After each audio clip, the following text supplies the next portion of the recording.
And when they had gone a very long way, they came at last to a little house, and the girl looked in. And as it was empty, she thought, "We can stay here and live." Then she sought for leaves and moss to make a soft bed for the roe, and every morning she went out and gathered roots and berries and nuts for herself, and brought tender grass for the roe, who ate out of her hand, and was content, and played round about her. In the evening, when the sister was tired and had said her prayer, she laid her head upon the roebuck's back. That was her pillow, and she slept softly on it. And if only the brother had had his human form, it would have been a delightful life. For some time they were alone like this in the wilderness. But it happened that the king of the country held a great hunt in the forest. Then the blasts of the horns, the barking of the dogs, and the merry shouts of the huntsmen rang through the trees, and the roebuck heard all, and was only too anxious to be there.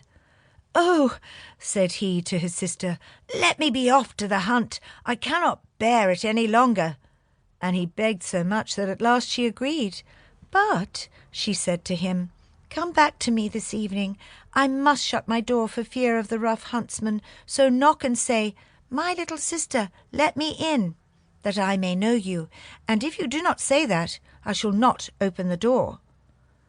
Then the young roebuck sprang away. So happy was he, and so merry in the open air. The king and the huntsman saw the pretty creature and started after him. But they could not catch him, and when they thought that they surely had him, away he sprang through the bushes and could not be seen. When it was dark, he ran to the cottage, knocked, and said, "My little sister, let me in." Then the door was opened for him, and he jumped in and rested himself the whole night through upon his soft bed.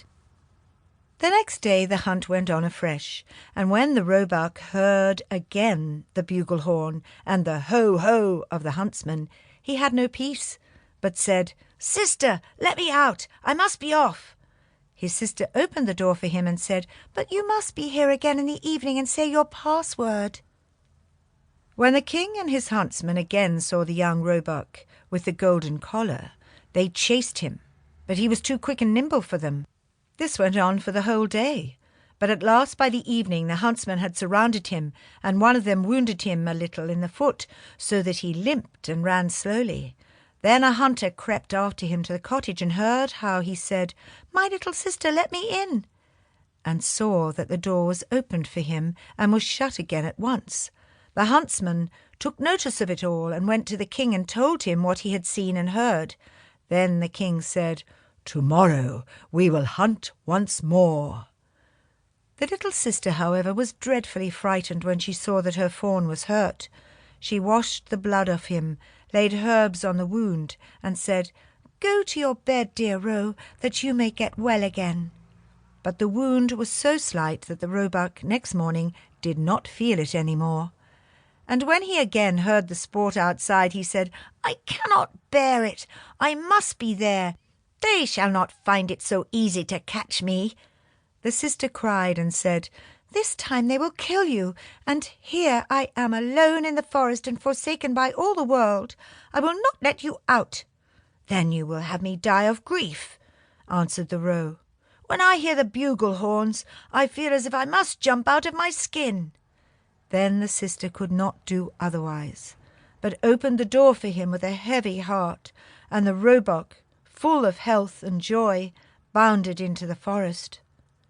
When the king saw him, he said to his huntsman, "Now chase him all day long till nightfall, but take care that no one does him any harm."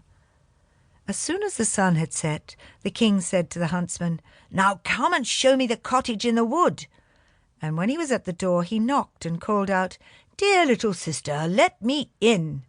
Then the door opened and the king walked in, and there stood a maiden, more lovely than any he had ever seen.